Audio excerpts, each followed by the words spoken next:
নমস্কার বন্ধুরা, আমার আরেকটি ভিডিওতে জানাই তোমাদেরকে অনেক অনেক স্বাগত। আশা করি সকলে খুব ভালো আছো, আমিও বেশ ভালো আছি। আজকে দেখো ঠান্ডা তো পড়েই গেছে, ওয়েদারটা দেখে বাইরে বোঝাই যাচ্ছে সকালবেলা সেরকম রোদ ওঠেনি। তো সকালবেলা গিয়ে ঘুম থেকে উঠে রুটি করে নিয়ে মেয়েকে জলখাবারটা আগে দিয়ে দিলাম, তারপর শুরু করব দুপুরের রান্না। আর যেহেতু ঠান্ডা পড়ছে না, সকালবেলা ঘুম থেকে উঠতেও ইচ্ছে করে না, দেরি হয়ে যায় প্রতিদিনই উঠতে।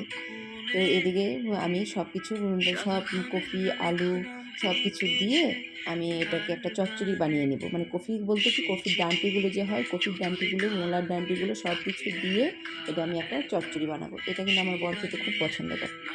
আর করে নেব ডিম। দুপুরবেলা আজকে ডিম করে নেব। তো ডিমগুলো আমি প্রথমে সেদ্ধ করে দিকে আমি হালকা একটু ভেজে নেব।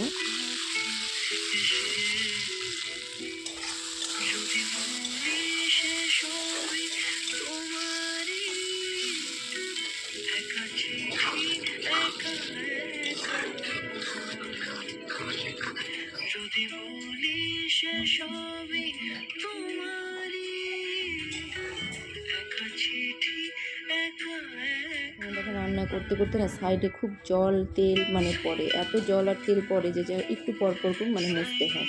আর বারবার আমি এখানে মুছছিলাম, আর এদিকে আমাদের না কলটাও একটু ডিস্টার্ব করছিল, জল পড়ছিল না। আর এখানে আমার ডিমের ঝোলটাও হয়ে গেল। আর শীতকাল বলে কথা, সব কিছুর মধ্যেই ধনেপাতা। যদিও আমি ধনেপাতা ডিমের ঝোলে এত দিই না, কিন্তু আজকে আমি মানে ডিমের ঝোলেও ধনেপাতা দিলাম, যেহেতু অনেকগুলো ছিল। তো ভাবলাম চচ্চড়ি দিয়েছি তো ডিমের ঝোলও দিয়ে দিই।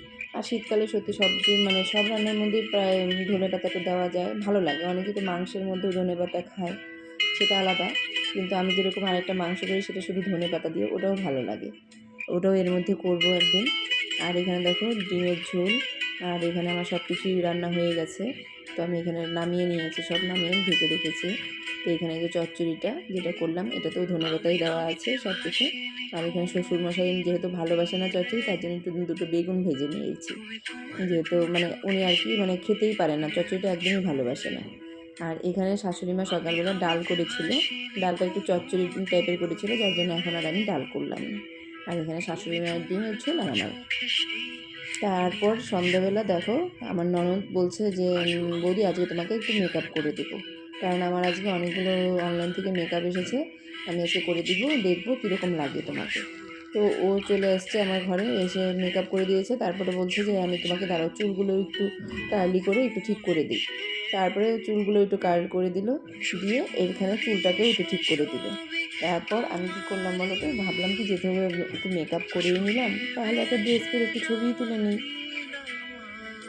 তারপর আমি বললাম যে ঠিক আছে, তাহলে তুই এক কাজ কর, আমাকে কোনো রকম করে চুলটা করে দে, খুব ভালো করে করতে হবে না, মেকআপটাই তো মেন, মেকআপটা তো করলি।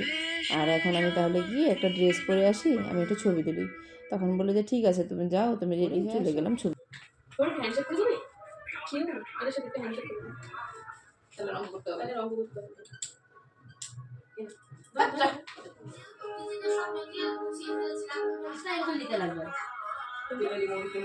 হলুদ জামাটা তো হলুদ না, এগুলো বেশি বিয়ের আমার, এগুলো দিকে আছে একটু বেশি সাদা কিছু সাদা। এদিকে আসো, এই লাইটটা নিচে আসো, এই লাইটটা নিচে না, ওই লাইটটা নিচে। এবার যে হেয়ার স্টাইলটা দারুণ হয়েছে, সত্যি ভালো লাগতেছে, সত্যি বাচ্চা বাচ্চা লাগতেছে। তোমার তোমার মেয়ে আছে এখানে, আমার পুরো লুক।